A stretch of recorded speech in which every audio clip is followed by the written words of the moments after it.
Well, okay. Now I've accepted that. So, all right, here we go. So, good morning, everyone. My name is Bob Brocker. I'm with AgeWise Colorado. AgeWise Colorado is an organization that is designed to provide information and embedded resources to people in this sandwich generation, and primarily, but also to their older parents. And so we're all about doing that. And we determined very early in the process that we wanted to start having educational sessions so that we could talk more about some of the issues that come up as we age, so that folks can be prepared for some of those things that may occur in their lives, in the lives of their families. And so this is actually the first educational webinar that we've done through AgeWise. And of course, we're doing this together with Denise O'Malley of You Define Wellness. And Denise is a great partner. She knows how to do all this technology stuff that I don't know how to do. So, so anyway, so that's what we're going to do today. And we're going to be talking about these bullet points: technology and the caregiver, self-care and respite care, caregiving, and we're going to have a Q&A session at the end. But in between that, for each panel, we'll also have time for questions for those particular panels. So if you can't stick around for the entire time, that's not going to be a problem as far as getting questions answered. So we'll do that as we go. And Denise, do you have anything you'd like to add? Other than technology is giving me a pain in the neck, so I appreciate all that. Kudos for it. We're just really excited to partner with AgeWise Colorado, and of course we want to thank our gold event sponsor Routinify for helping us out here with financial support. It's all going 100% to AgeWise Colorado, but we both have AgeWise Colorado, and You Define Wellness, who I represent, has the same mission in life, and that is to provide resources to the community. And this has been such a wonderful joint partnership to be able to deliver to you the people who we consider are experts in their field for caring for the caregiver. So thank you all for being here today. We're just really delighted to have you.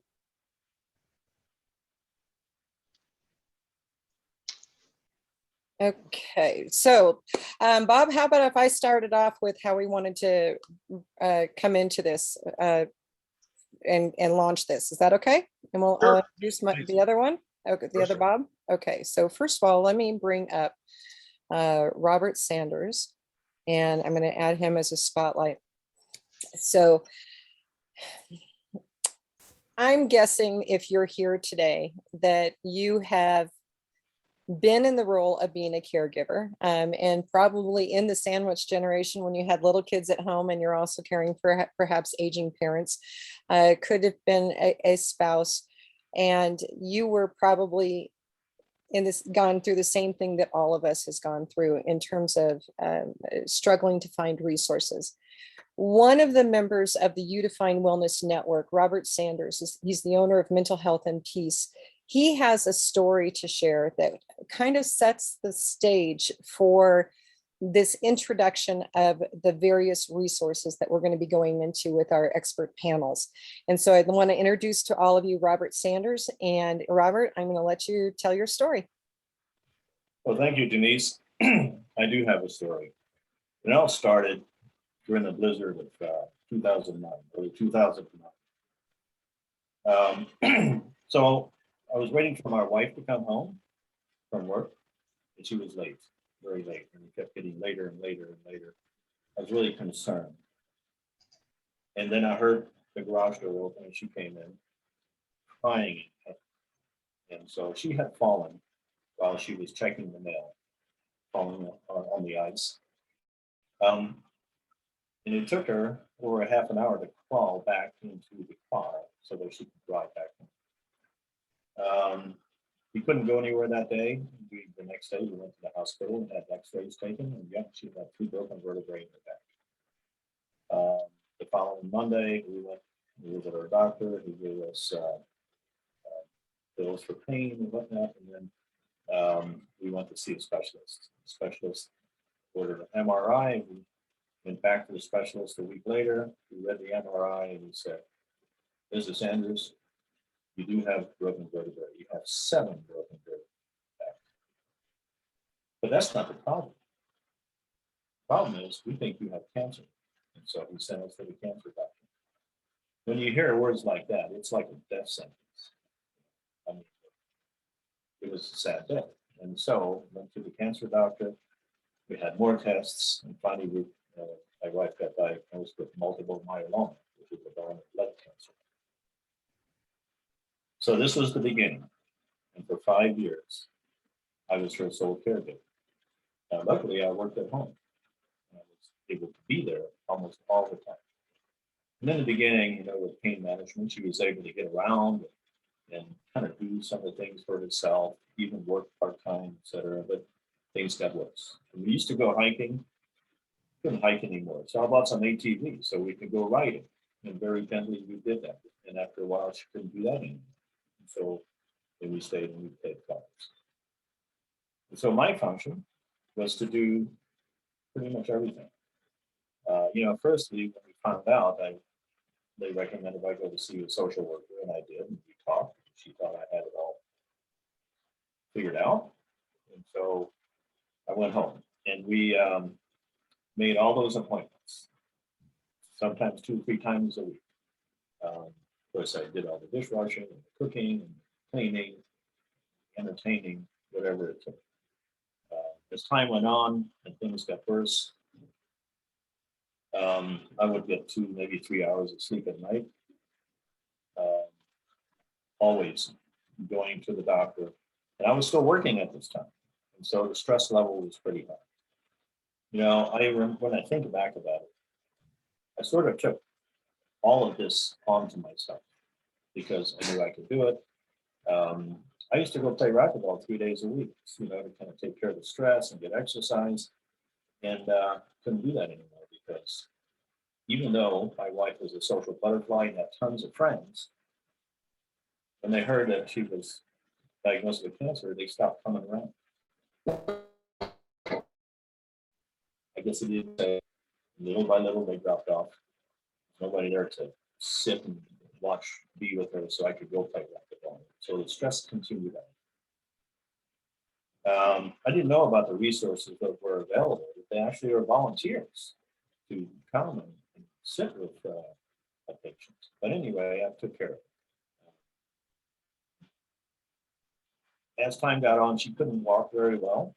And so it was difficult climbing in and out of bed because the bed was so high. So I built a ramp. I just sort of figured it out and did it. I'm pretty handy. So I built a ramp and I put handrails on it so she can get out of bed and walk herself over to the bathroom, to the toilet. Also had to make adjustments to the toilet so she could use that properly. I had to figure out a way for her to take a shower so she wouldn't slip and fall. Her walking ability and mobility really deteriorated, and so I got a walker, in which helped a bit, but it was only good for 2 or 3 weeks. And then it was a wheelchair, so I had to go out and buy a wheelchair.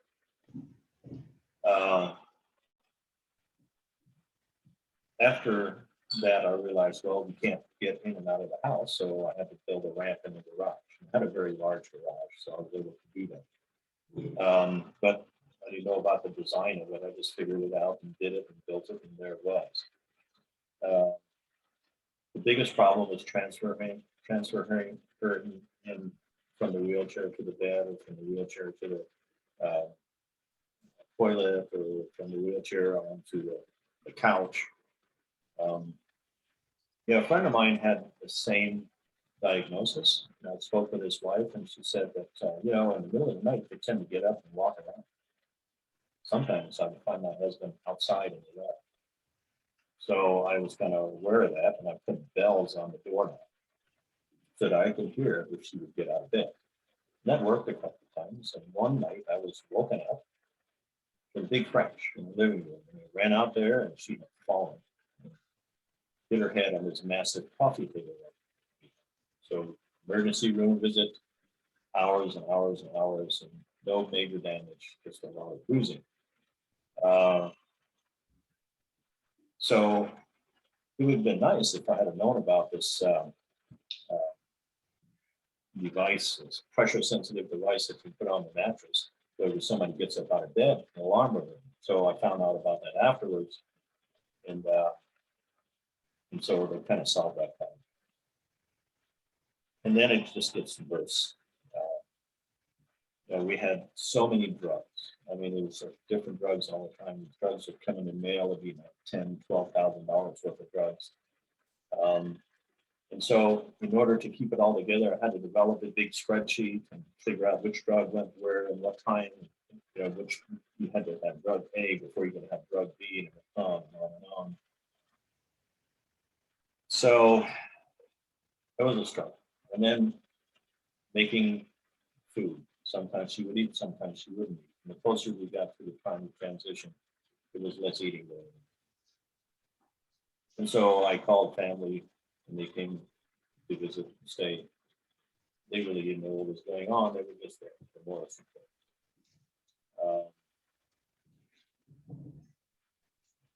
As we got near the end, hospice nurse came. In fact, I only got visited by hospice nurse about 4 times. I think social worker came once, the pastor came 2 times. And that was about it. The rest of the time, it was just us, the 2 of us. So for resources, that's the biggest thing. Caregivers tend to be alone, and they just do the best they can. They're not aware of all the resources available to help them. And then it was over. I woke up, we administered some morphine, and she was breathing, and it was done. I made the last couple of phone calls, and I went to the kitchen and I sat down and had a cup of coffee. And so, thinking back on it, that was a long 5 years.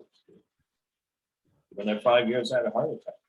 It was only 1 day in a hospital. When I came back, I was able to continue doing the caregiving, and just went on. And so I am glad for the opportunity to tell you the story today. And if you have some questions about what I do, I would gladly answer that. But, thank you very much for the opportunity to tell my story. Thank you, Robert. Wow, Robert. What a story. Yeah, quite a story. So thank you for sharing it with us today. We appreciate it. We're going to hear more from you in the 3rd panel that we do a little bit later. But thank you for that. But the other thing that I think is very important, and Robert, you pointed this out, if you had known that resources existed that could have helped you and your wife, you would have used them, but you didn't know about them. So, and so that's kind of what we're all working to do, is make sure people are aware that there are resources that can help with a variety of situations. And yours is an extreme example. So thank you. So Denise.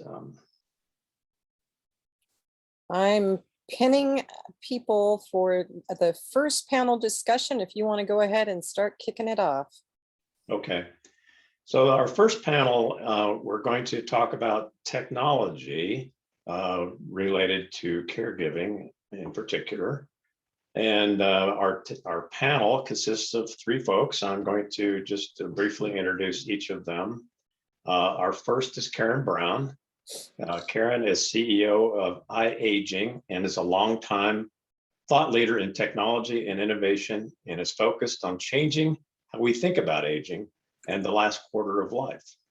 So her work addresses product and service design aimed at older adults. She's a huge supporter of innovators, tackling the grand challenges of aging, and an advocate of policy changes that reflect the demographic realities of Colorado's rapidly aging population, which it definitely is rapidly aging. Our next person on the panel is Pat Kelly. Pat is the founder and CEO of Routinify, software solution to assist adults with some of the challenges of life and to improve the quality of care provided by the informal and formal caregivers in their lives. Pat has served in several executive roles in software, product development, and marketing, and in his spare time is a long-distance bicyclist with many adventures. And finally, we have Matt Isola. Matt is the executive director and co-founder of Generation Exchange, which is a nonprofit organization that offers free technology help to older adults. He's also the owner of Matt Isola's Tech Help and Consulting, which is a business providing tech support and coaching. So we're going to start out with Karen. So take it away, Karen. Great. Well, thank you both, Denise and Bob, for allowing me to participate. I have been a caregiver for nearly 2 decades to aging relatives, most of them actually distance caregiving, which has its own set of challenges. Much like Robert, I really didn't discover the resources until after I had been through some of the most challenging parts of caregiving. I can honestly say with 3 degrees, I never found an area agency on aging until like 12 years into the process. And there were so many topics and issues that I never even knew about, understood, didn't know where to track down information. But I would say that today we just have vast amounts of resources that are at our fingertips, kind of growing in this gerontechnology sector. We call it gerontechnology, so it's gerontology, science of aging, combined with technology, all things tech. So it's tech for those people who are connected to older people who are aging and family members who need support. So we're actually just giving you just appetizers. What I want to do is share my screen and direct you to what I would describe as sort of a buffet. I'm guessing, Bob, you can see that screen? Yes. Good. So I would actually encourage people to check out this website. It's called thegerontechnologist.com. And what Karen Etkin has done, she is the founder of this organization. She's created what we call the Age Tech Market Map. You can see that on this website, she's categorized technologies in health, wellness, senior living. There are actually 15 different categories. And within categories, she has specialties. I'm just going to click on and take a little closer look at that map. So you can see we have health. Within health, we have rehabilitation, PERS, medication management, wellness, smart home, wearables, fall prevention. In the independence category, there are nearly 30, 35 companies running a gamut of 6 different categories. If you are in Europe, a franchise, and you do home care and really provide caregivers through your organization, they have startups connected to your organization or for healthcare providers. A lot focused on social communication, cognitive care. This is related to people who might have dementia. And I would actually suggest Kelly Ostap is on this call, that the Alzheimer's Association probably has a lot of dementia-related tech startups too. We've got tech-enabled care, end-of-life planning, legacy, insurtech, housing, and retirement. I'm going to focus a little bit on this caregiving sector, and I'm just going to pop on one particular one to give you an example. And I would point out that Routinify, Pat Kelly is on our call. He is on this caregiving map. But we're going to look at Home Thrive. And when you go to the website, you can actually click on the map and it will take you directly to that particular startup in that particular topic.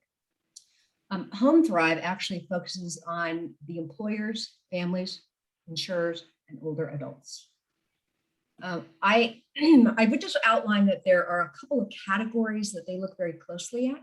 So when you go to their website, it's a digital library. It just has vast amounts of information. It's got ebooks on end-of-life care, on end-of-life planning. And if you are a distance caregiver, it offers guidance on the best ways to manage that. There's a whole segment focused on how do I take care of myself? To Robert's point, we all as caregivers sometimes reach that point where we think, how am I going to do it? I actually quit my job so they could manage all of the problems and challenges.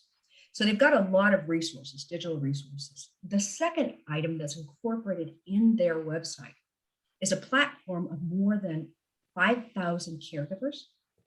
So you can go onto that website and say, my uncle has Parkinson's. We're trying to figure out how do we ensure he's able to still continue feeding himself? And people will respond and let you know how they've managed this. The third component is really connected to the paid component. You can buy on a monthly basis access to your own personal social worker. They call them a care guide, and they will track you over whatever amount of time you want to be connected and engaged. They'll connect you to state programs, federal programs.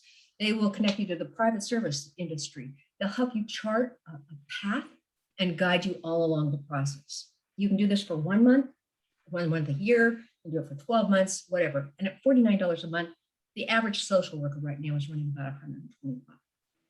So that's just a touching on the whole concept of gerontechnology. Technology. I encourage you to go to that website.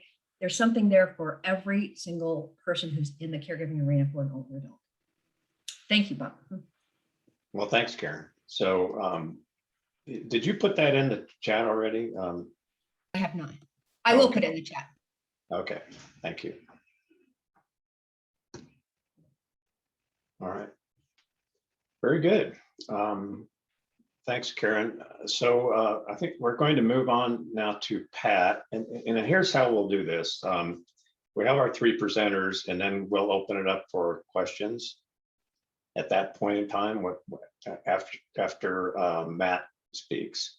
So our next presenter is Pat Kelly. So Pat, Routinify, take it away, Pat. All right, Bob, thanks again for the introduction, and thank you so much for the opportunity. Cool.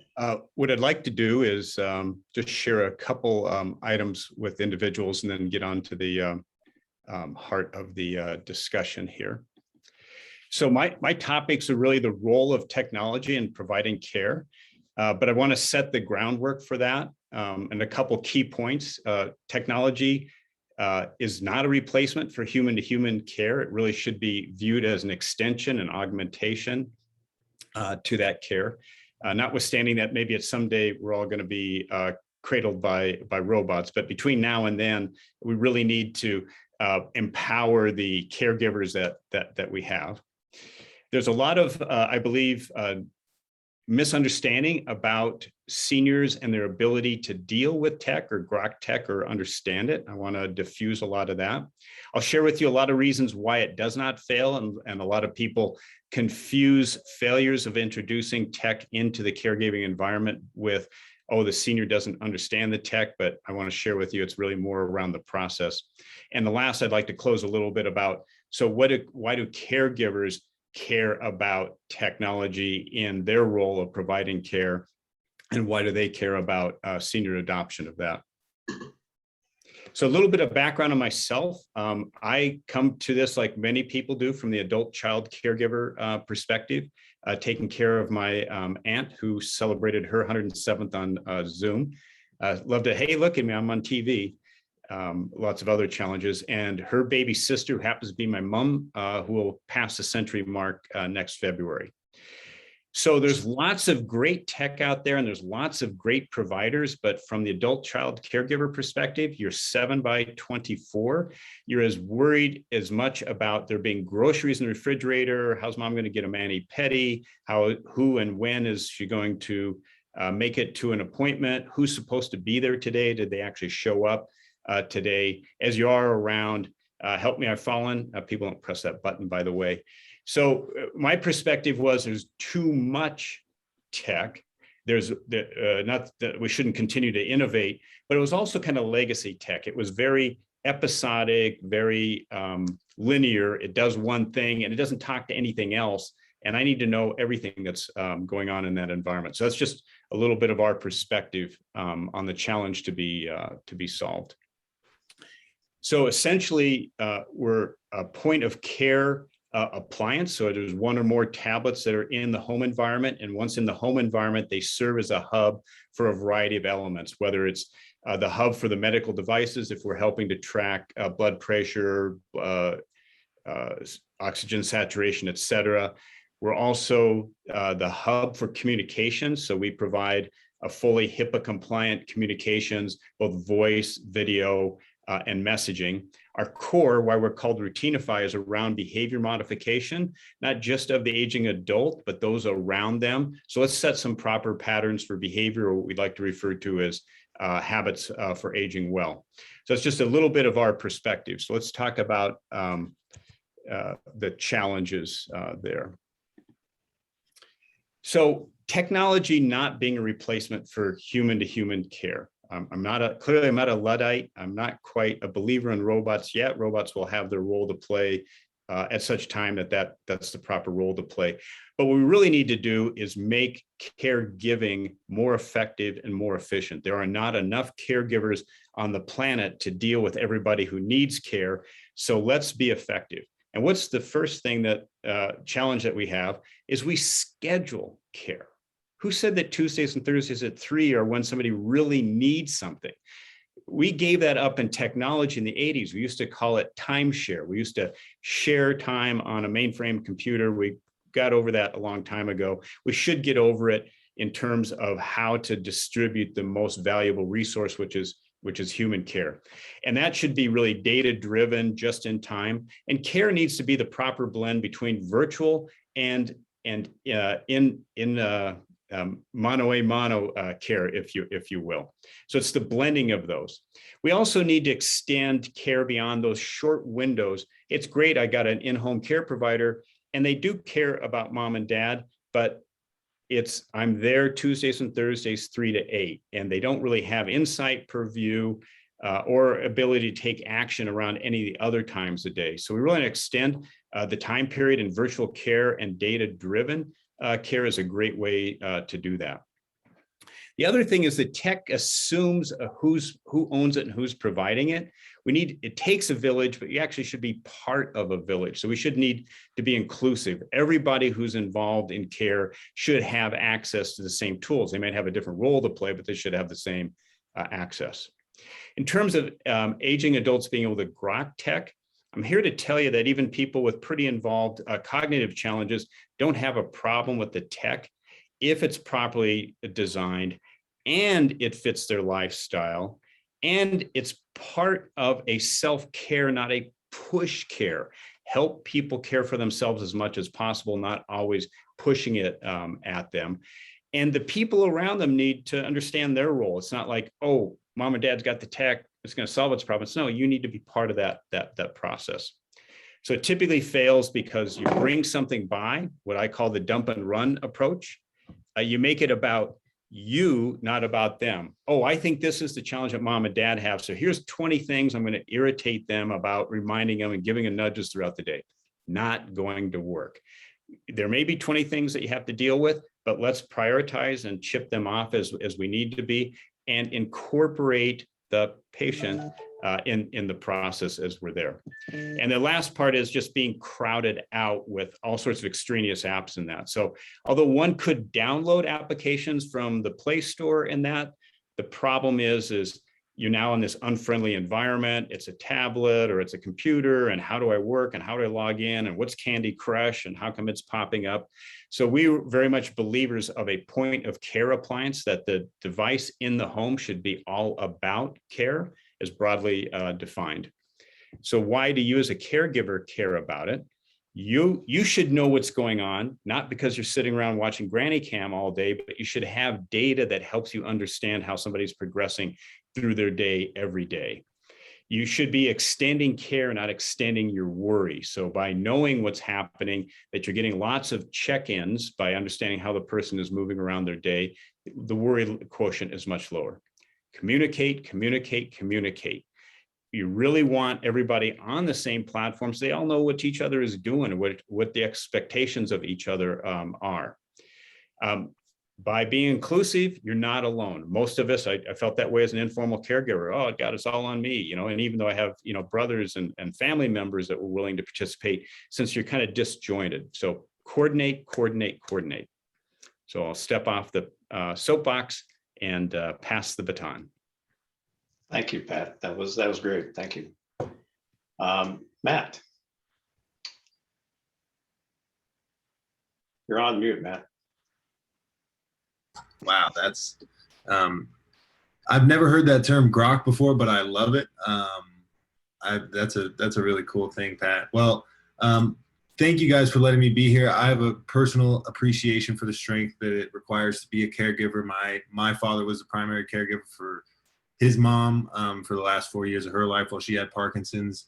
And, you know, so I have all the respect in the world for the work that you all do today. So thank you. There's obviously some good news. You know, there's a lot of cool things and technology being created to support caregivers.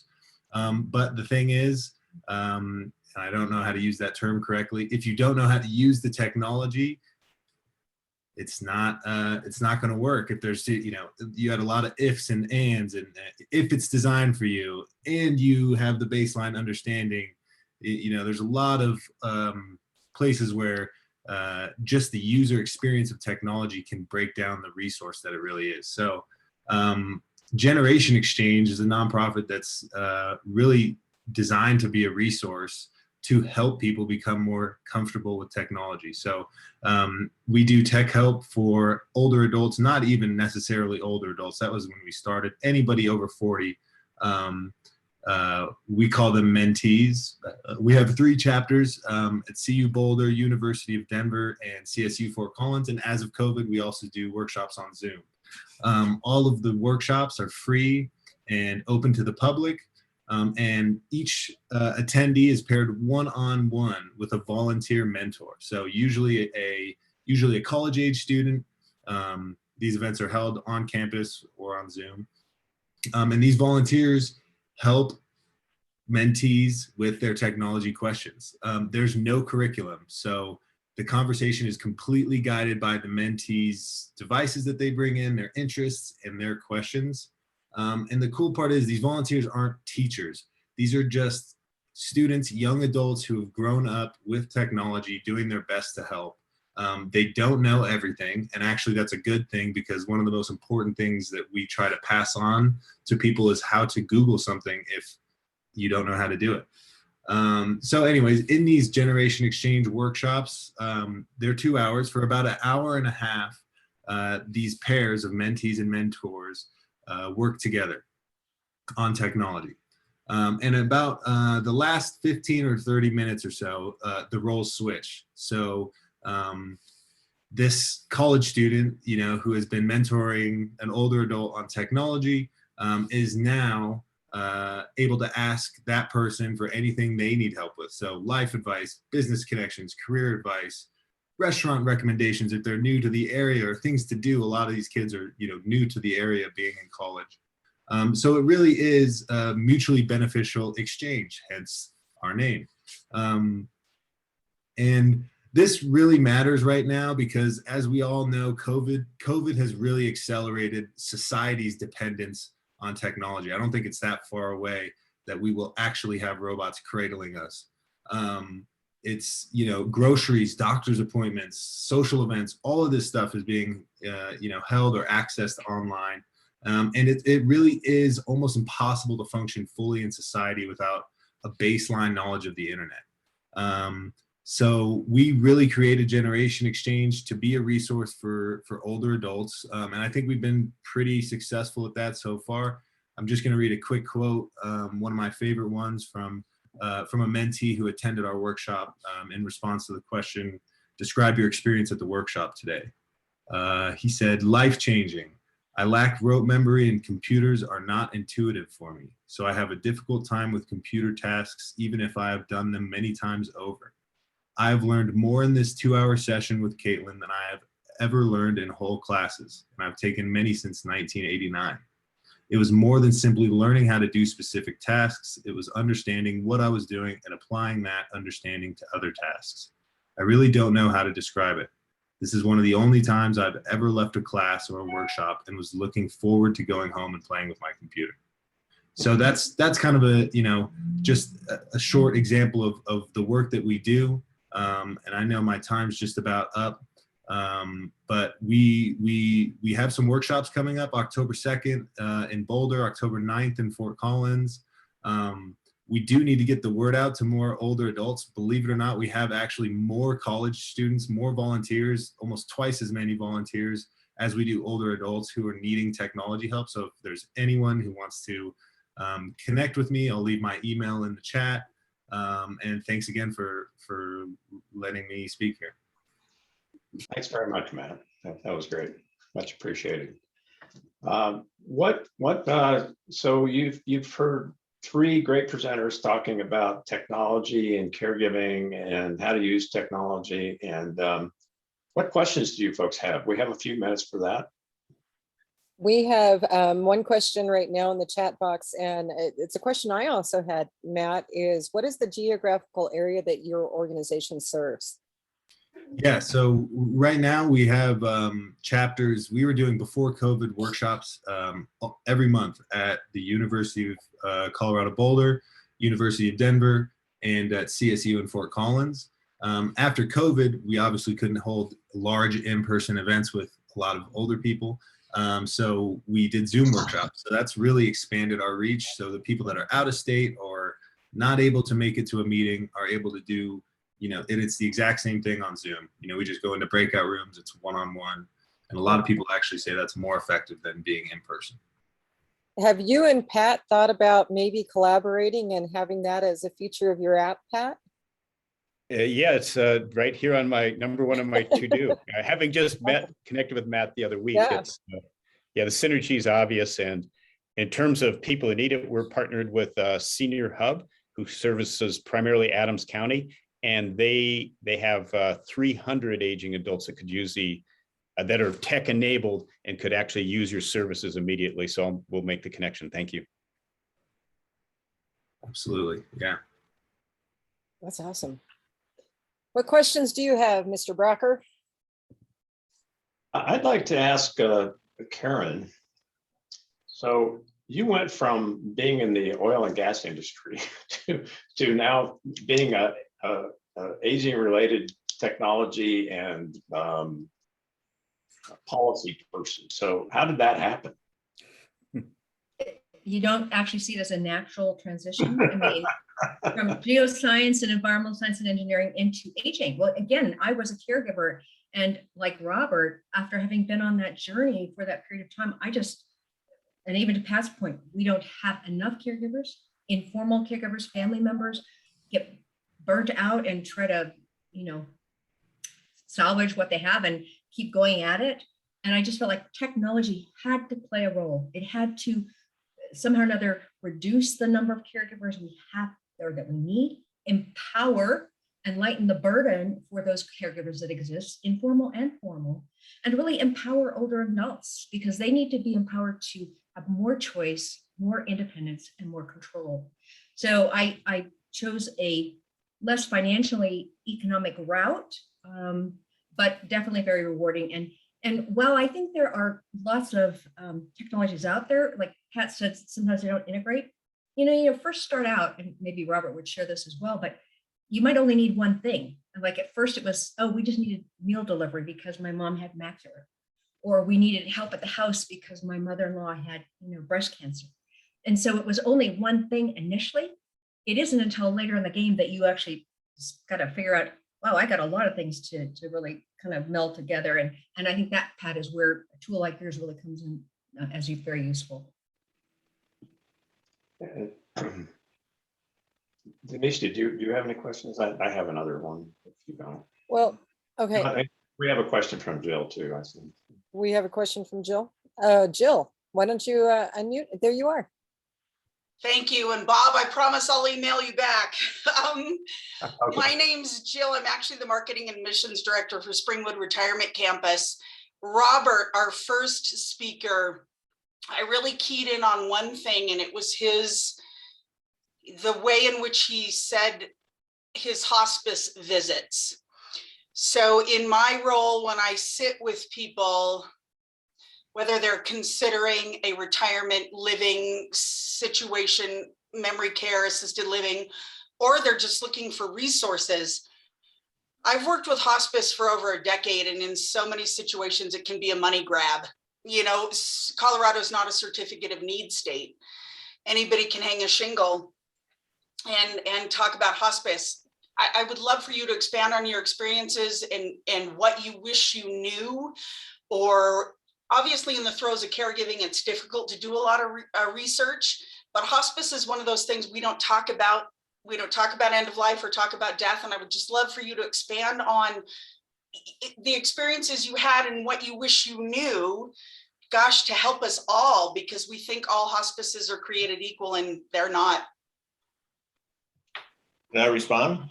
Yes, please. Yeah. Okay, so you know what, when the doctor, he called us in and he said, you know, the numbers are going back up. There's really nothing else we can do. There's no other chemo or anything. And so it's time for you to enter into hospice. And so then we knew it was the end, right? And I asked, well, about how much time do we have? And he was really reluctant to respond, but he did say maybe 5 months or so. Okay, and I kind of figured that's crap. You know, it's going to be less than that. And so we went home. But they gave me the blue book. And in the blue, I guess you know what the blue book is, right? It kind of tells you what happens at the end of life and all the different steps. And so, okay, I followed that as a guideline. And I was watchful of all, like, you know, the last hurrah, you know, the last dinner, because and the different body positions that someone would go into. And so I was watchful for that. But what they didn't talk about was, as they get closer to the time of transition, that they might want to wander. That's really important because, you know, we have steps in our house. She could have fallen down the steps, and I was at the end of that story. I didn't know about inability to be self-mobile. How do we move a person from one place to another? You know, in and out of a house, up and down steps. These are really important things. And from an emotional perspective, how do we address that to make sure that even though we have a lot of drugs for pain, physical pain, how about the emotional concerns? I mean, she was so concerned about her daughter, her son, and how their life would be. And was she a good enough mom? And it went on and on in that vein. And so none of that information was provided to me, and I didn't even think about it. I just sort of deal with stuff as it comes. So, so there it is, my expanded version of that. Okay, thank you, Robert. We have a question in the chat box about the blue book. Who is the who is the author, and where can they find it? Anybody know the answer to that? Okay, we will research and get back to you. Okay, All right. probably need to go to the next panel. Yep, it's time to move on to the next one. We thank all of these speakers. Hopefully, if you're able, I know some can't stick around, but if you can, we'll have more Q&A at the end. Okay. So our next group is, I'll kick off here with, I just got a note that Kelly stepped away for a minute. So we'll start with Lori. Lori Lemasters is the founder of Care Partners Resource and Consulting and is a certified Journal to the Self therapeutic writing instructor. And she's going to talk a lot more about that.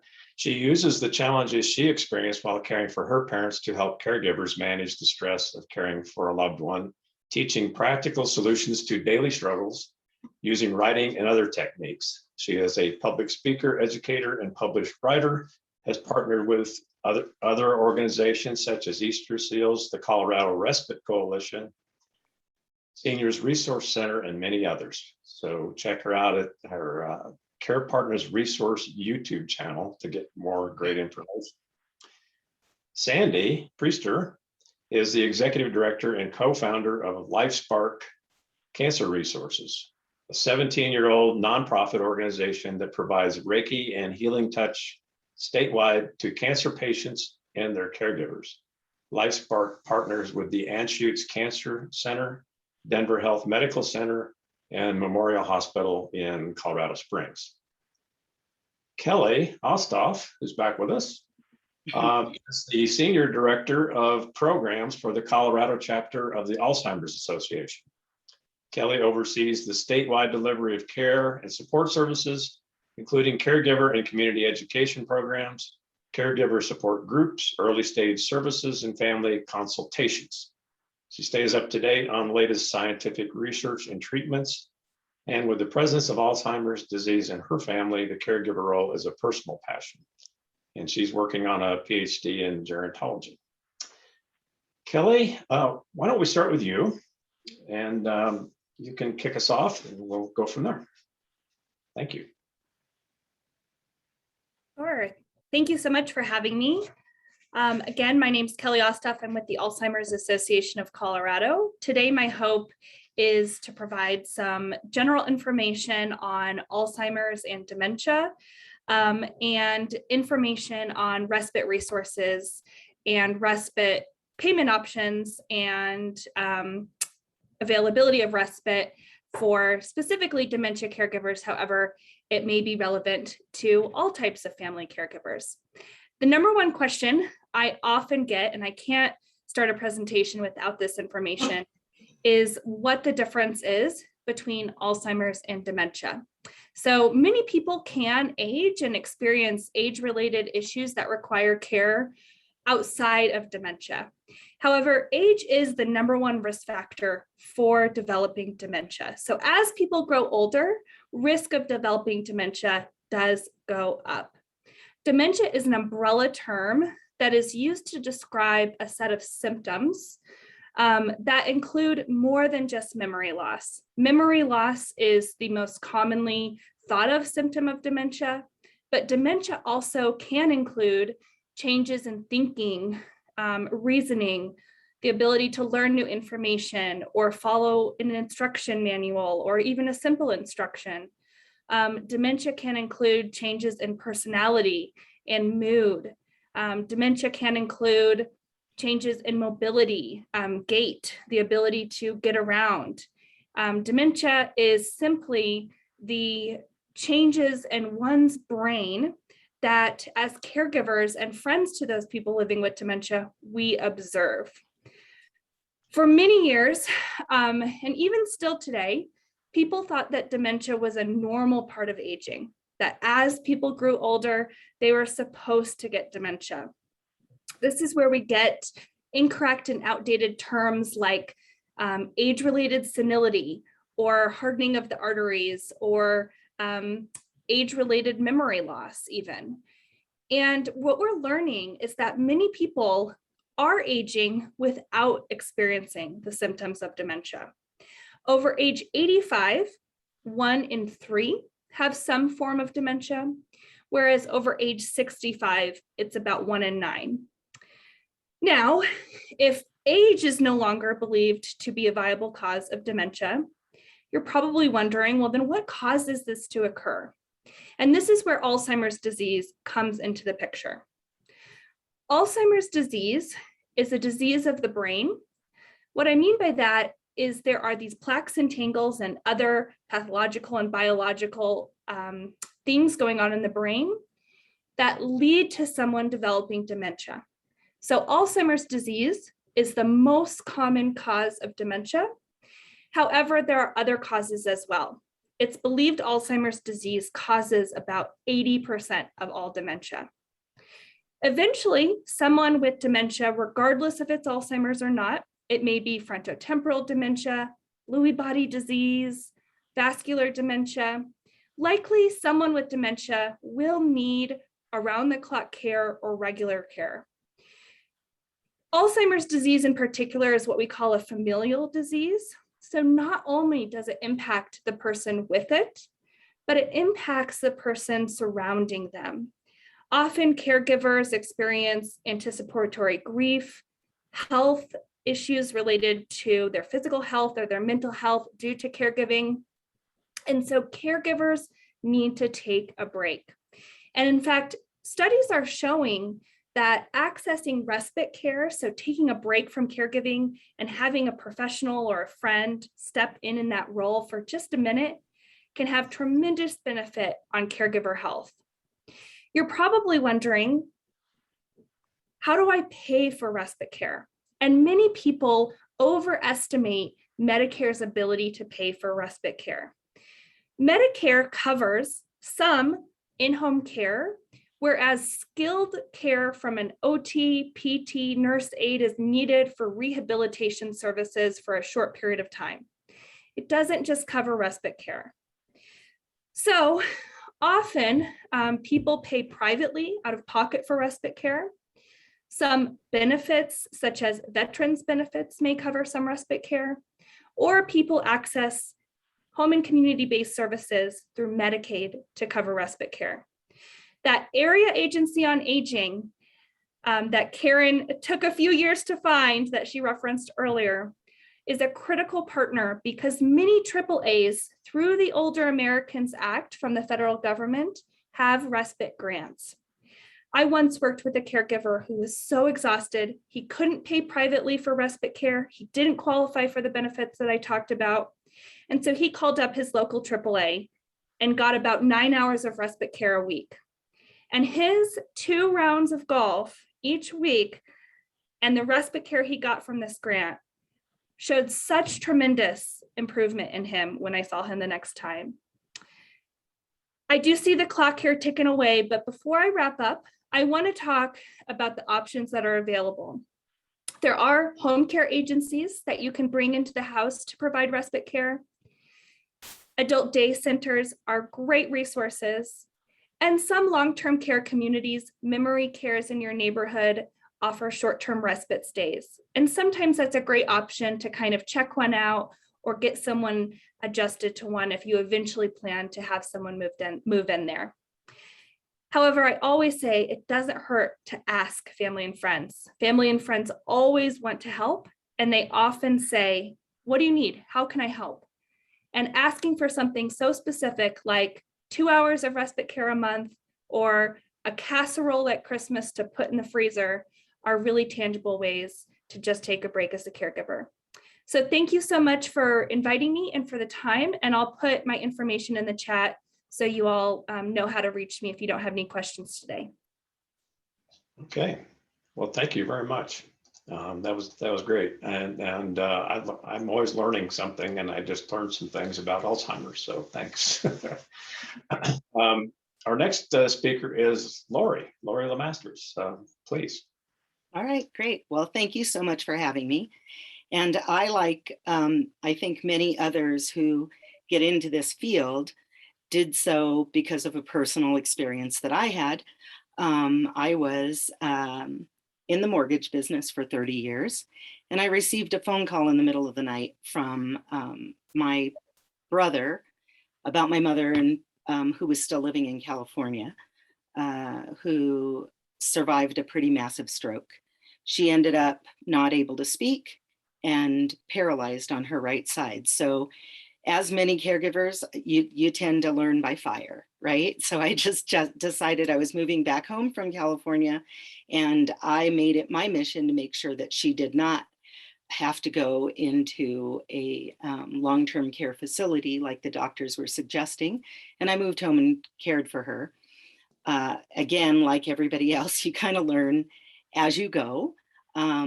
But that was the creation of my business. Care Partners Resource, I've been blessed to be able to offer all of my services for free. I have sponsorships through Easter Seals and Colorado Respite Coalition that get some of their funding through the state of Colorado in that aging funding that they have. I'm able to offer free monthly classes to caregivers where we call them cathartic conversations. So we do a lot of sharing from the caregivers, very support group style, but then we also talk about self-care as it relates to specific caregiving issues. And one of the things that I like to stress to caregivers is that respite care is not always having someone come in and take over for you while you go away, or sometimes it can be hiring a housekeeper so that you can sit down and be that person's spouse or daughter or parent for a while instead of being in that role of caregiver always. Another thing that is really good, and I think we're going to go into here in the next discussion is just some self-care management, like meditation or having Reiki, or stepping out on the front porch and getting a huge deep breath of fresh air for 5 minutes. I always tell my caregivers 5 minutes can get you through the next hour or 2 hours. It's not about needing to get away for an entire day, although that is always a blessing when you're able to do that. The other thing that I think is really helpful for caregivers to understand is that it's important to let someone who offers help self-identify how they care to help you. For instance, in the beginning, I would ask my brother to come over and take care of my mom for an hour or 2 hours so I could go to a movie, or I could go to dinner with a friend. Well, my mom was a complete transfer. So in that 2 hours, it would require that he take her to the restroom, something he was extremely uncomfortable with. And it didn't occur to me that that might be a challenge. So I asked caregivers to make a list of all of the things that they do in a day and keep that list with them. So if somebody says, how can I help you? You look exhausted, or what's going on with you? And let me backtrack 1 second. The wrong answer that caregivers tend to always give is I'm fine, doing fine, everything's fine. So I want to remind our caregiver friends, fine is a 4-letter F word, right? Not a good word. You just want to, if somebody is asking you how you're doing, they're concerned. So pull that list out and give it to them and let them self-identify what they can do to help you. And so a lot of these tips and things I offer both in my cathartic classes and also on my YouTube channel. I do have my Tuesday talks outside the box. I have careful conversations that I've done with AARP. And also on my Facebook page, I offer free journal prompts and different tips and practical suggestions for caregivers to find time in their day to be able to step away from the caregiving duties for a moment. So that's what Care Partners Resource is all about. That's some information on respite care that I have learned over the years. And I want to thank you all for having me here today. Thank you very much, Lori. That was terrific. Thank you. Sandy, please. Yes, hi. So yeah, Lori, great tips for the caregiver on how to help them get help. That is actually one of the things that we hear the most in LifeSpark from caregivers, is that they just are feeling too stressed and overwhelmed to use our services, and it's unfortunate. I mean, and so let me talk about what we do. So LifeSpark is a nonprofit organization that provides Reiki and healing touch. We do this for individuals with cancer, but we also support the caregiver. And so with the caregiver, a person can receive 5 weeks of Reiki or healing touch at no cost through LifeSpark.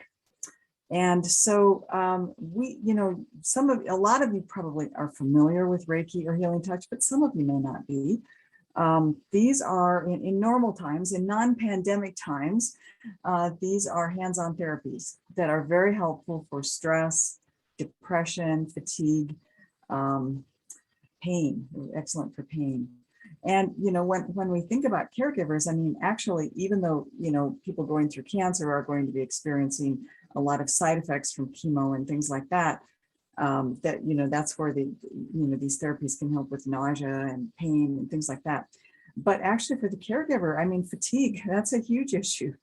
And so these therapies, Reiki and healing touch, can support someone to have more energy. And it's sort of kind of an oxymoron, but it helps you relax, be less stressed, be more calm, but can also in that process give you more of a sense of energy and can help you sleep better. So caregivers who are lying awake for an hour or 2 at night because they're so stressed, I mean, perhaps it's worth the hour to receive a healing session so that you can actually sleep through the night. So that's basically what we do. These therapies are, I mentioned, they help you rest and restore, which helps a person just come back into balance so that they are able to feel better in a lot of different ways. Our therapies are also safe and reliable. There are about 150 studies on Reiki and healing touch that show that they really are safe. Our program is Colorado wide. As I mentioned, in non-pandemic times, we work in hospitals, we work in Elements massage studios, we work in spas, and we have about 80 volunteers that offer these therapies. And so for a cancer patient, a person can receive 8 weeks of sessions. For a caregiver, we offer 5 weeks. But during the pandemic, something happened, which was that we could no longer offer hands-on sessions. So that was when we switched to remote sessions. And LifeSpark, so I've been practicing these therapies for over 30 years. And I've done remote sessions that entire time. But honestly, we didn't start offering remote sessions in LifeSpark because I didn't really know if it would resonate with people, if people would be willing to try them. But as it turns out, the pandemic came along and people didn't have any choice. And so we already had quite a few people who were receiving sessions in LifeSpark, who we then switched over to remote sessions. And they soon began to discover that, my gosh, this actually is helpful, even when it's remote. So let me tell you how our remote sessions work.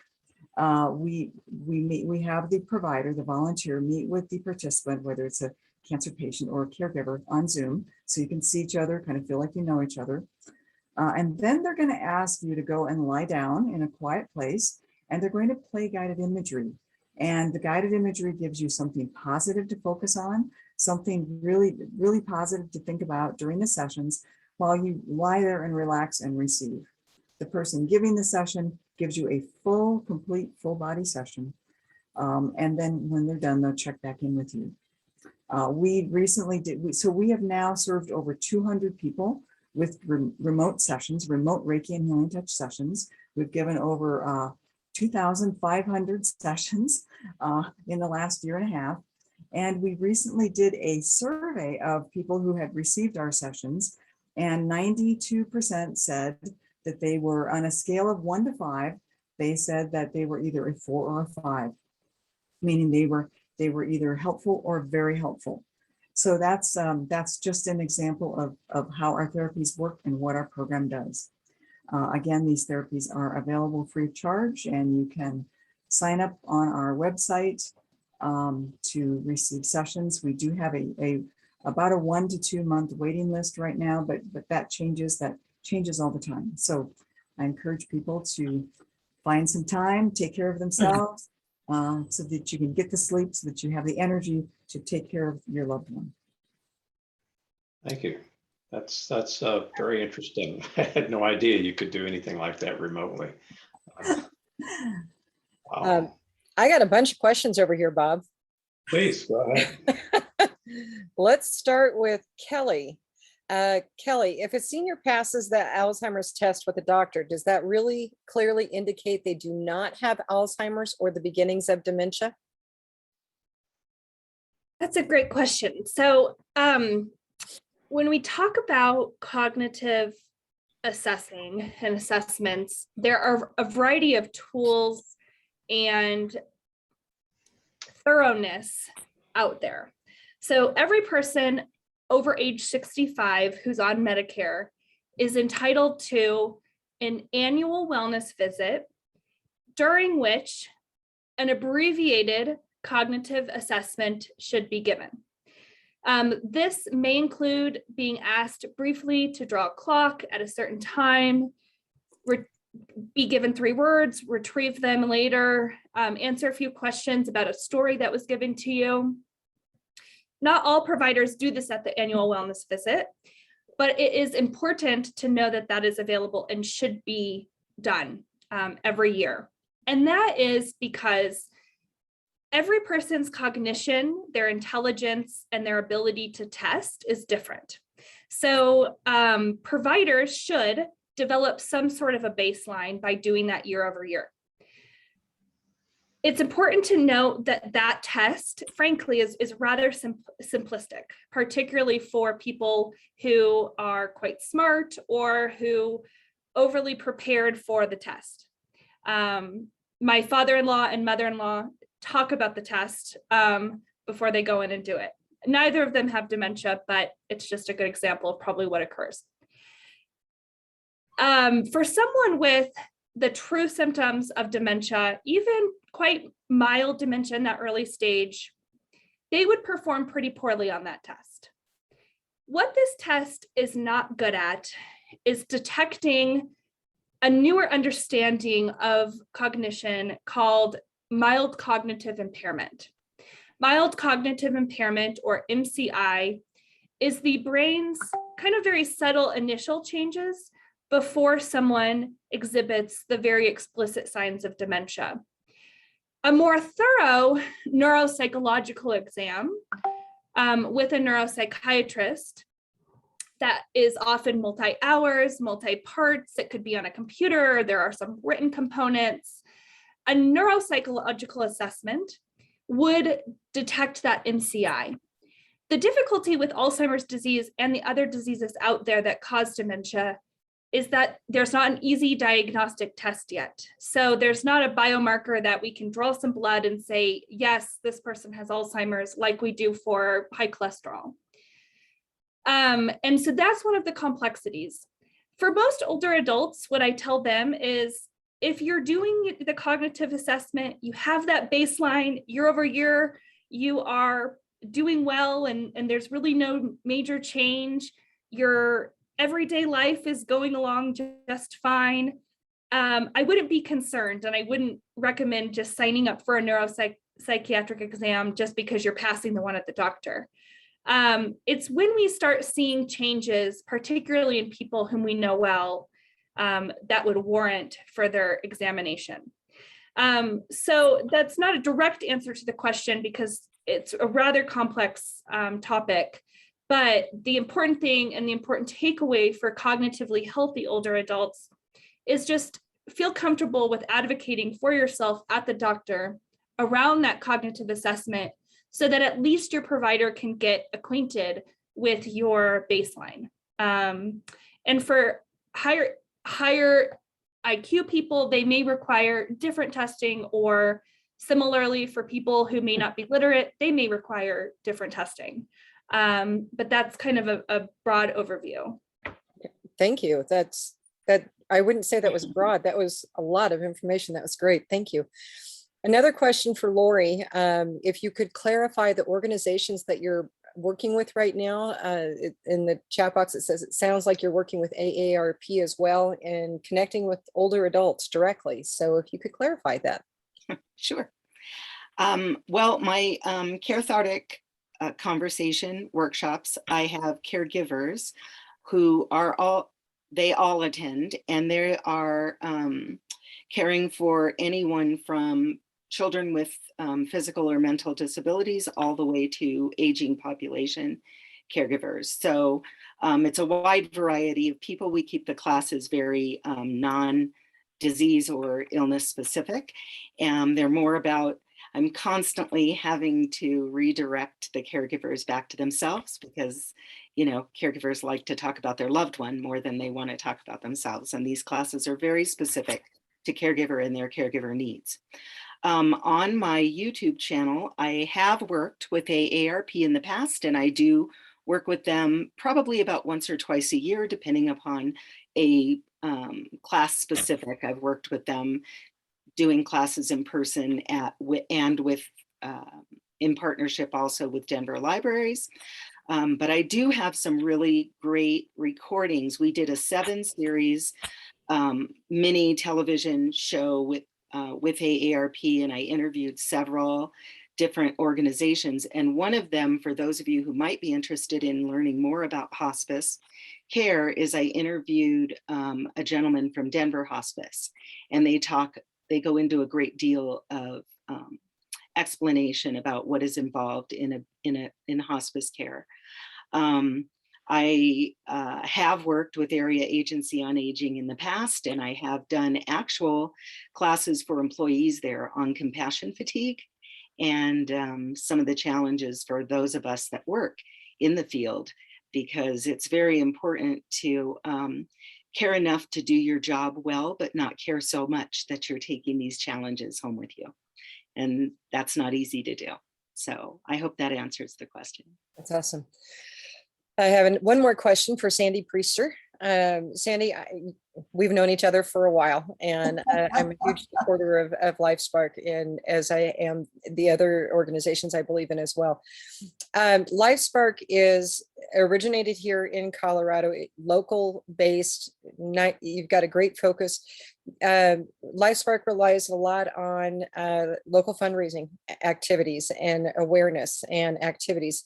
Don't you have something coming up very, very soon, like tomorrow, or was it last week? Oh, yes, we have an event. It's called Touching Tomorrow. It's a luncheon. It's actually on October 15th. Oh.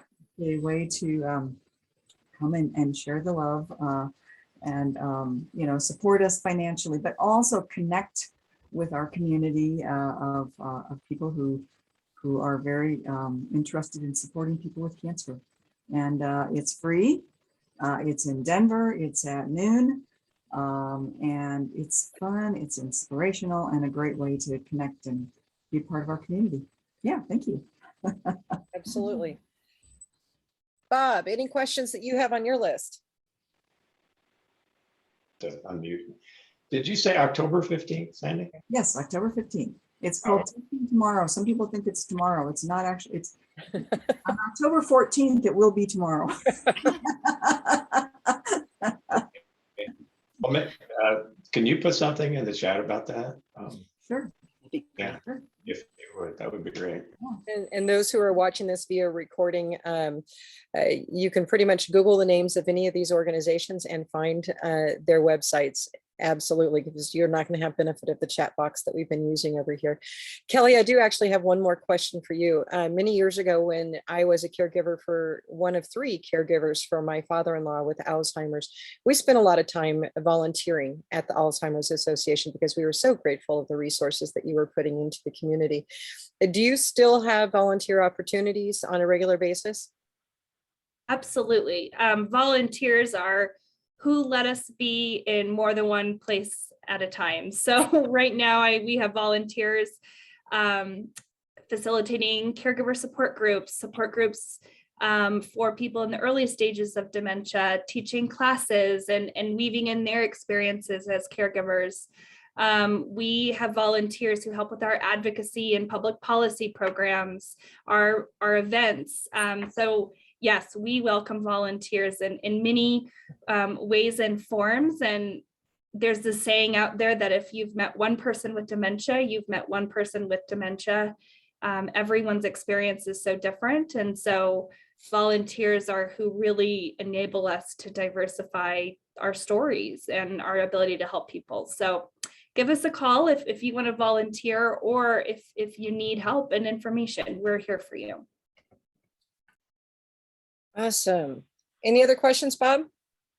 I just have one last question, and that has to do with the caregivers. And any of you can answer this, or all of you can. So do you encounter resistance from caregivers to take a break? And when you do, I assume you do, when you do, I mean, how do you deal with that? Well, I would say the first thing is, you know, guilt is huge in the caregiving world, right? And so it's getting them to understand where those feelings and emotions are coming from, and starting with baby steps, like the 5 minutes on the porch. You know, I think that that's really important for caregivers. And that's what we work on is identifying the feelings and emotions, and not trying to add more guilt to the situation by, you know, reprimanding them for not taking care of themselves, or not, you know. I'm sure that's a bad idea to reprimand. Okay. But it happens. I would say for us, we just, try to be as supportive as possible, and gently suggest that, the more rested and the more relaxed they are, the more they can serve their caregiver and the better, the more effective they are. I mean, their loved one, the more effective they are for their loved one. And, it doesn't always work, but, we just support them where they're at. Okay, thanks. Okay, Denise. I think that we need to move on to the next one. I want to thank our 3 panelists for this one and sharing your expertise and knowledge. And I'm going to bring up to the stage the caregivers panel. Hold on just a second. I'm multitasking, and that's always a fun thing to do. Hold on. I lost everyone. Hold on. It's just Krista right now. So there was a statistic that was shared with us that I just really kinds of underscores this whole conversation that we've been having. And let me find Robert real quick and I'll bring him up as well. And that is, so Lane Claxton, who is in the audience here today, shared a statistic that shocked me. And it was that 30% of caregivers pass away before the individual they're caring for because the care is so difficult and stressful. And so Unifying Wellness, we're all about caregivers. We have a network of hundreds of health and wellness professionals that all these different modalities that can help you when you are a caregiver. And so we're bringing 3 of them up today.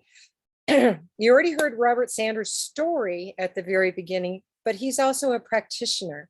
He's the owner of Mental Health and Peace in Colorado Springs, Colorado. Robert, I'm calling on you first, obviously, the stage is yours. Let's put it that way.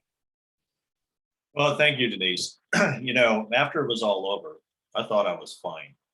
I did what I had to do and I was moving on. I was getting close to retirement. And so I thought, you know what, I'll get an RV and just go live on the road for a while.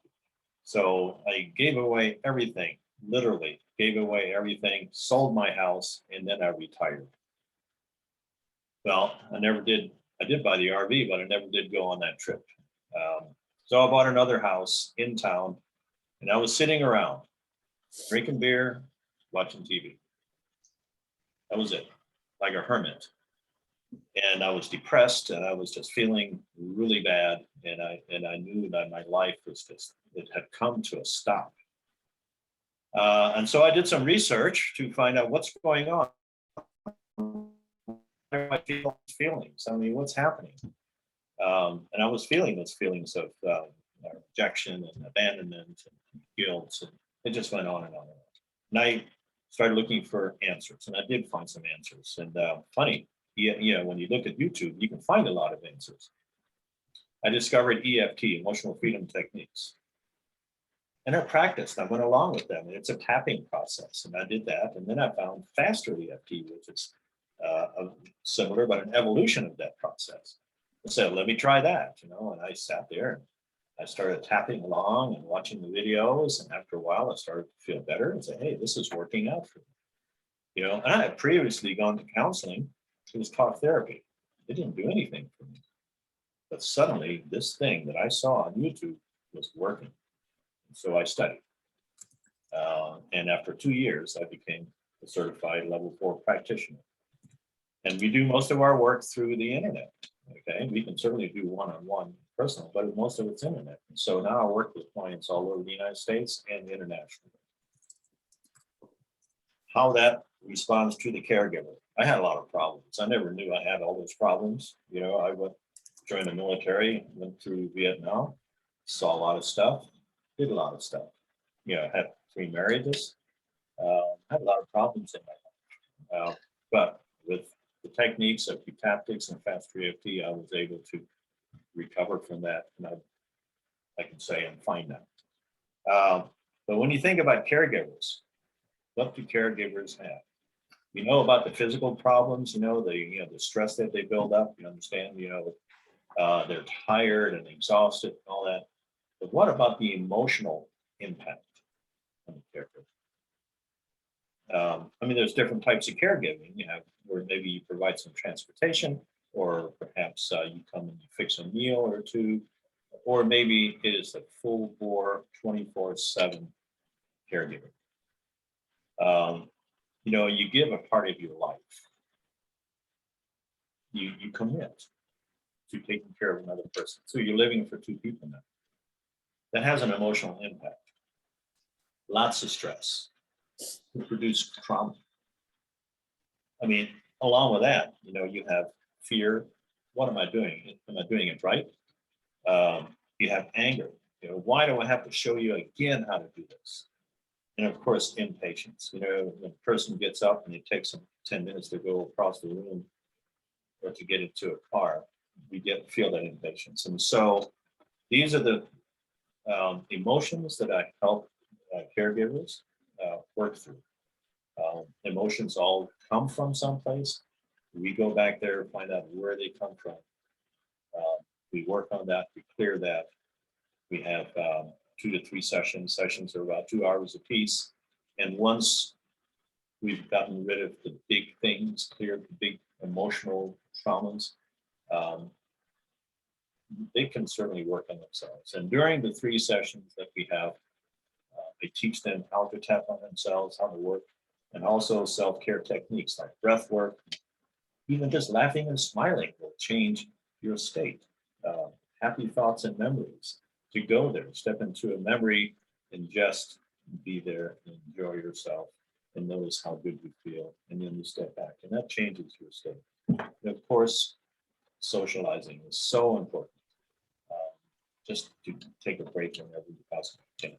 So at Mental Health and Peace, that's what we do to care for our clients. They're not always caregivers, but somewhere in the line, we find that they have been caregivers and they still are impacted by those emotional traumatic experience of caregiving. Well, thank you for the opportunity to explain. Well, we're glad to have you. We're going to be hearing more from you in the Q&A section, I have no doubt. Now I want to bring up Krista Igo. Krista is the owner of Caregiver Healing Arts. We had Sandy, who was talking a little bit about the work that LifeSpark does with the Reiki and healing touch. Krista is a practitioner in the Centennial, Colorado area. I never remember where your office is now. Littleton, border of Littleton, Centennial. Yeah. But she is a practitioner in energy work. And so we wanted to bring her in and dive in a little bit deeper. So Krista, it's all yours. Hi, everybody. Thank you. This has been a great panel and I've learned so much from everybody else. And so I'm very grateful for that. Yes, so I'm Krista Igo. I'm a Reiki master teacher. I've actually known Sandy Priester for 9 years now and was a volunteer with LifeSpark for 5 years. An extremely rewarding 5 years. It made such a huge difference in my own outlook on life and everything. And I learned so much about cancer in that time.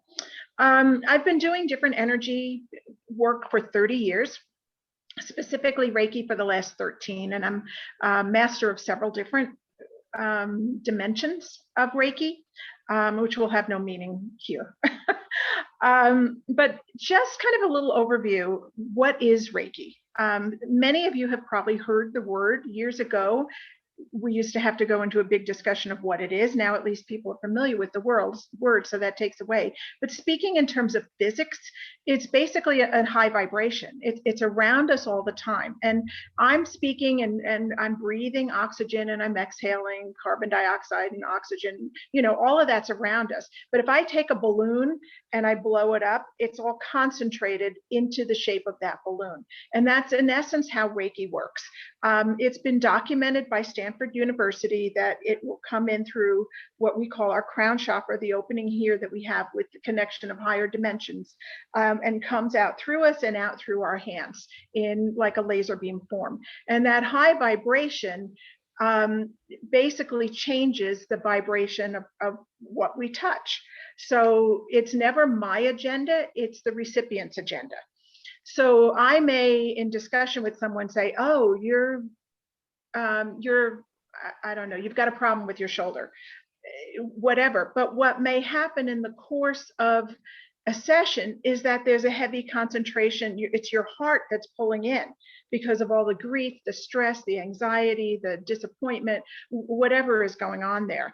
So I go in kind of having some idea, but I'm often wrong because it's not about me. It's about who the recipient is. And that's what makes every single client I work with unique. And every session is unique. And session 1 this week and session 2 next week could be very different because of what somebody needs, what's screaming the loudest in them. I want to point out that I'm also a teacher. And this is really important because a lot of my work is spent teaching people Reiki. So not everyone wants to always come in. And financially, that may be difficult for them to come in. But if on a daily basis, they can give themselves 5 to 20 minutes of Reiki. You know, as we were talking about, you know, just that little 5-minute escape, it's true. 5 minutes of meditation, 5 minutes of anything, someone doing a quick shoulder massage for 3 minutes. We all know the benefits. It's the same with Reiki. And for caregivers, if they can just spend a few minutes giving themselves Reiki, you know, holding, just doing this. I often, when I'm laying in bed in the morning before getting out of bed, you know, that's often a time that works for me. But in the act of being a caregiver, if they can give to their loved one for 5 minutes, not only are they giving to their loved one, they're receiving. You're a garden hose. Give a healing, get a healing is kind of the, you know, the little lingo in the trade. But you know, you're getting replenished too, as well as I know when I was giving my 98-year-old aunt Reiki at the end, it was a very meditative time for me as well, in that gift. So we were both getting that healing at that point. Another important thing about Reiki is that in the teaching of Reiki, I teach people how to use Reiki in their everyday life, because Reiki is not just for healing physical bodies, body, mind, spirit. So that's really important. Sometimes, especially at end of life, it's some emotional healing. It's some relationship healing. For one of my relatives, it was a forgiveness. She had to forgive somebody for something before she could leave this earth. But it's working on situations. And so I teach people, you're having trouble finding the right caregiver, or you're having the trouble finding the right nurse or doctor, or you're having, you know, a situation with a relative who's uncooperative. I teach people how to put Reiki on those situations, really help benefit and make their life easier. Maybe they're feeling they're not getting the support they need. We can put Reiki on that situation. And this is a very different dimension than many other healing modalities, to really make the difference there. And I also, I want to talk about replenish and release. You know, sometimes it's the release that has to happen, the release of the fear, so that then you can replenish and fill the Swiss cheese that we all become, and just pour water into there and just kind of replenish. Sandy covered a lot of that for me. So thank you, Sandy, because you saved me some 2 minutes of time here. So thank you on all of that. Awesome. Thank you, Krista. And our cleanup position here, the final one that we're bringing to the table is Shane Sale, the owner of Inner Light Shines. Shane is a massage therapist. He is also a medical intuitive. He brings in other modalities as well. I am married to a massage therapist, not Shane, but I am married to a massage therapist. And I certainly understand the value of body work when you are a caregiver as part of your own healing process. So Shane, I'm going to turn it over to you. Great. Thank you so much for having me on today. I really appreciate it. So my background is I came from corporate America background. I did spend a lot of my time as a massage therapist early on, working for Opinion Home Managements in that community. And they brought me in to run their wellness program. And as people were talking today on the panels, I was thinking back on those experiences and how essential my role was. But I have to laugh because I was essential, but I was very much non-essential.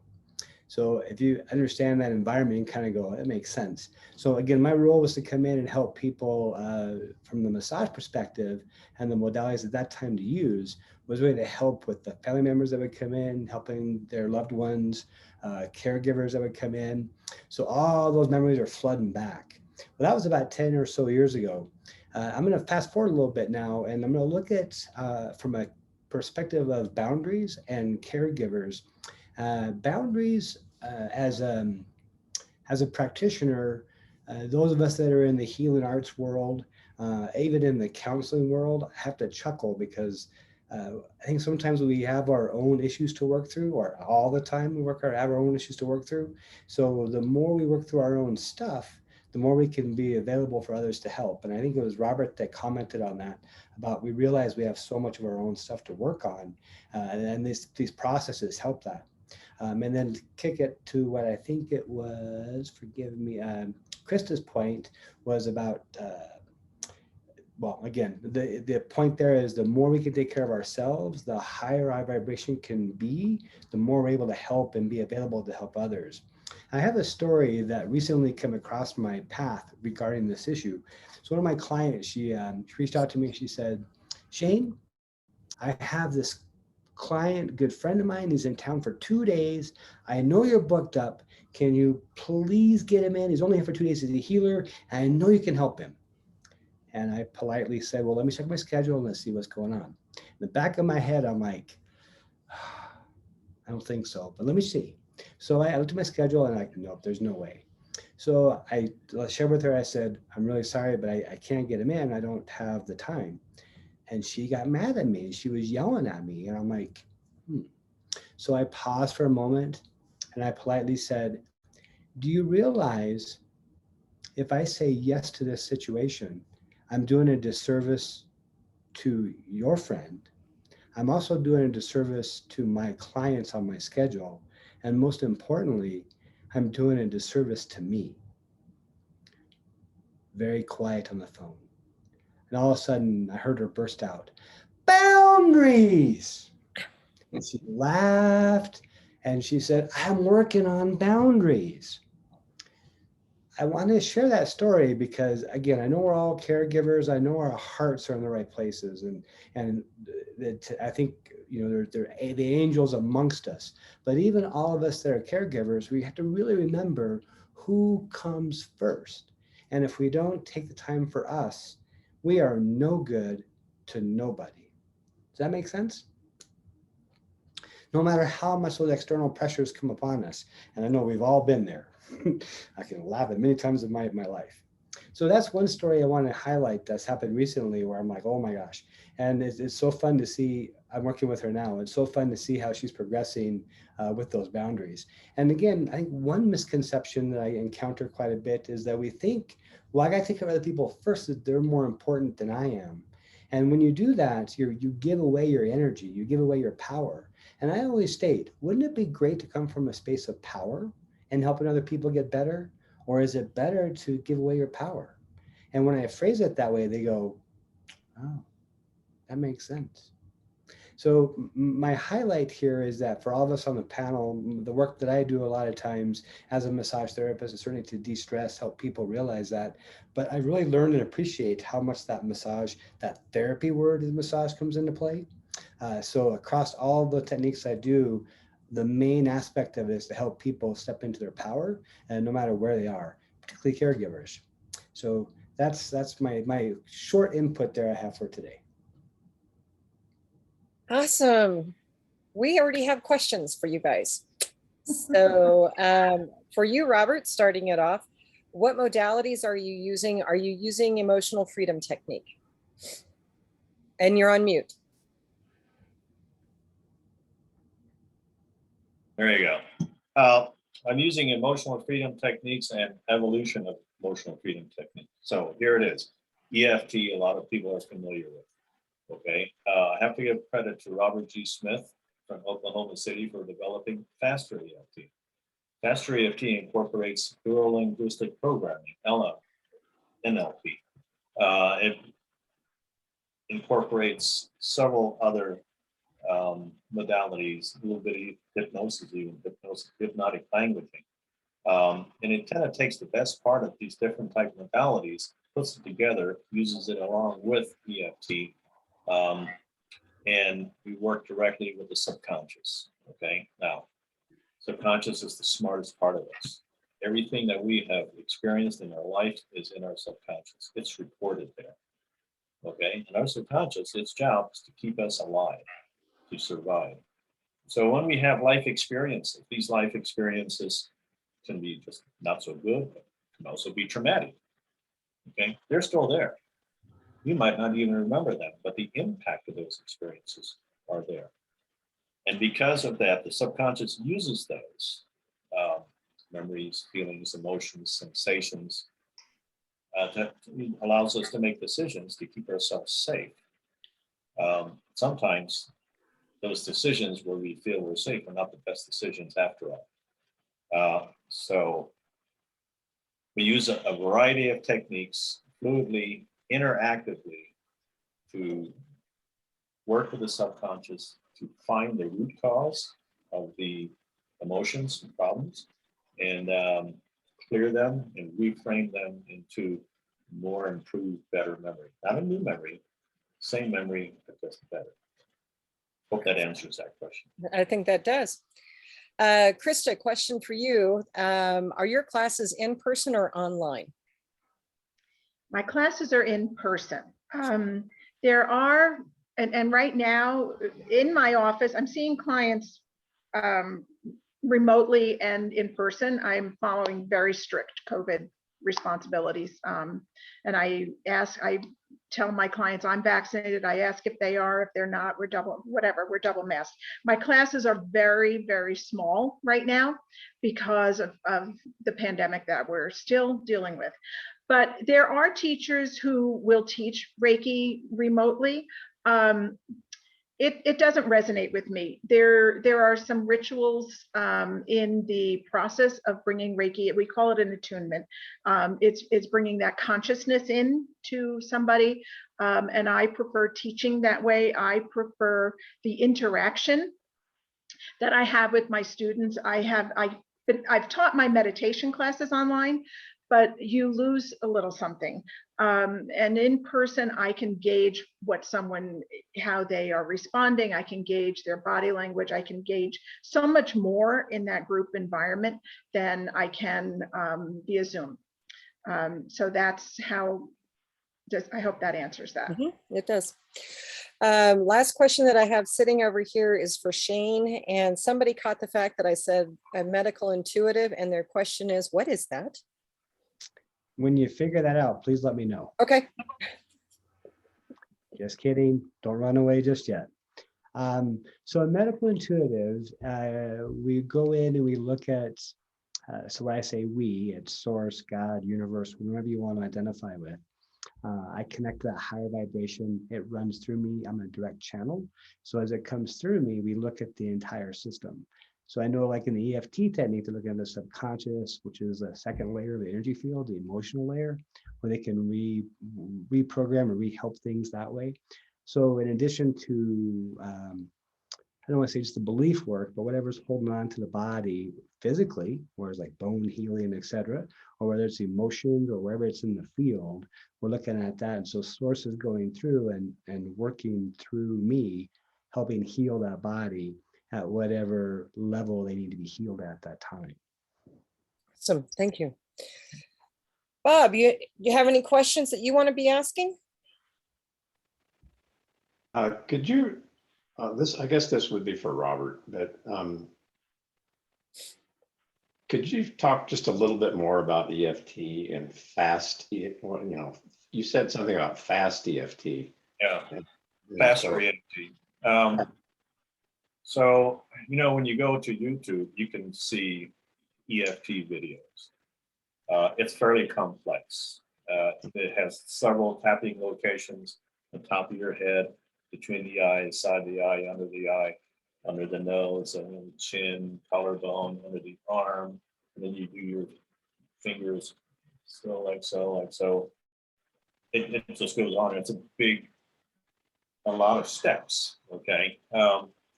And so you have the client identify what the problem is, okay? And so let's say the problem is I can't sleep, so insomnia. And so I just tap that insomnia, and that's kind of what you do. All the work is done with the conscious mind, We still use the meridian points. Okay, now faster EFT is an evolution because we actually go into the emotions. We're looking for the root cause of what that problem is. And typically the problem is not what you think it is. So if you have insomnia, insomnia is not the problem. The problem probably is stress. Okay, but the stress comes from somewhere. And so we then further dig down a little bit and find out, okay, what kind of stress, where, how do you know it's stress? We want the client to really associate with the feeling, emotions, sensations of that problem. Once we get down to what we believe is the root cause, we tap on that, okay, and we clear those emotions, feelings, sensations from that. Until the point where I can ask the client, make that feeling come back, and they can't. They just can't make it come back because it's gone. But the problem visually is still there.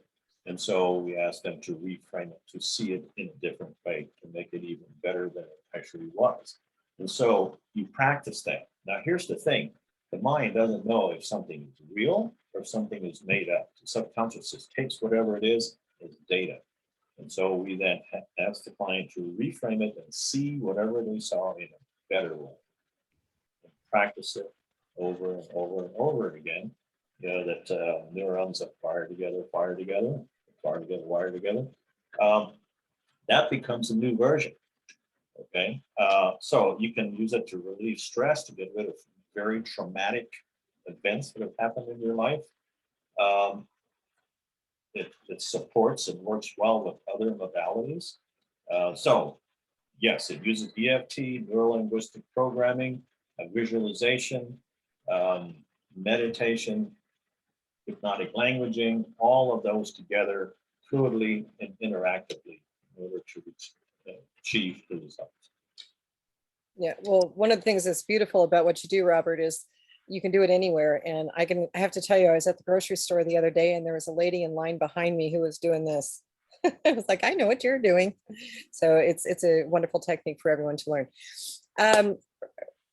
Mr. Brocker, what I'm going to recommend at this point in time is we take everyone down. We're going to open it up for Q&A, but while people are thinking about the questions and answers that they have, why don't we share a little bit about what AgeWise Colorado does and then what You Define Wellness does, and then we'll open it wide open for questions and answers. Does that sound like a plan? Sounds good. Thank you. All right. Thank you to you guys for being on this panel. I'm going to remove the spotlight from you now. And Robert, you want to talk about AgeWise Colorado? Well, first, I would like to introduce Barbara. So Barbara Boyer is on the screen here. She is our executive director. So Barbara, if you just say hello, please. Hi. And I will say, I'm sorry you're not seeing me. I'm shy. Okay. Glad to have you here. All right. Thanks, Barbara.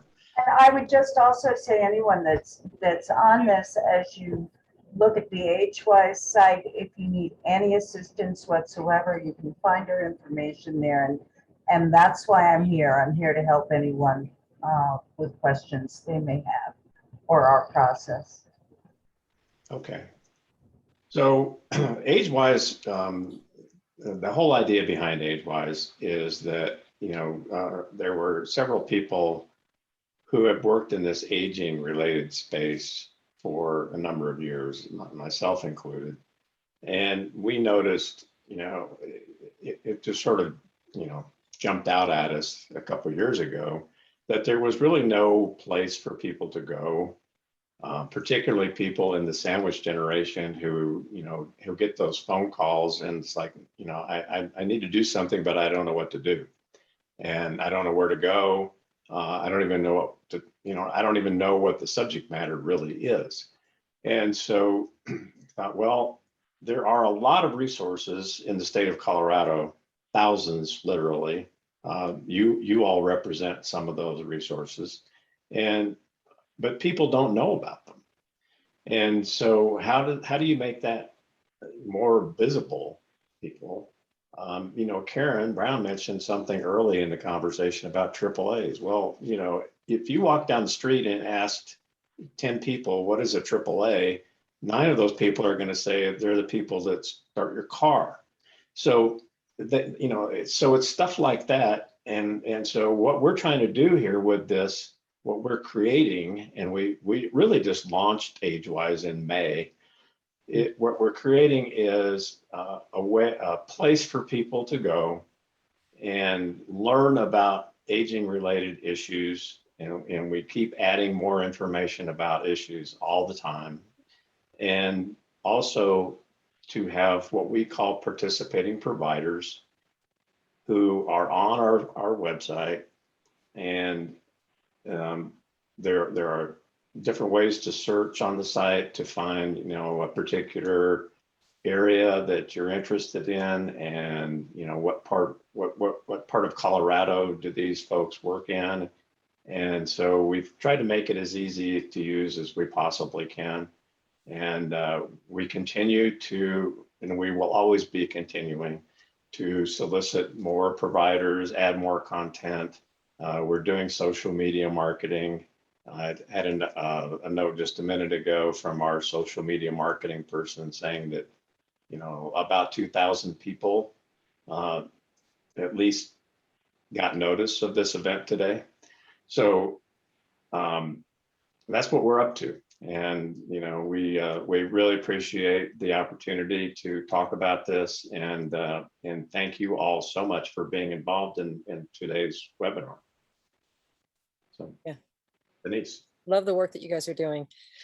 So you define wellness. First of all, I'm a reformed insurance agent, having spent 30 plus years of my career in the insurance industry, was appointed to serve on the Health Plan Advisory Committee for the formation of Connect for Health Colorado, our state's insurance exchange.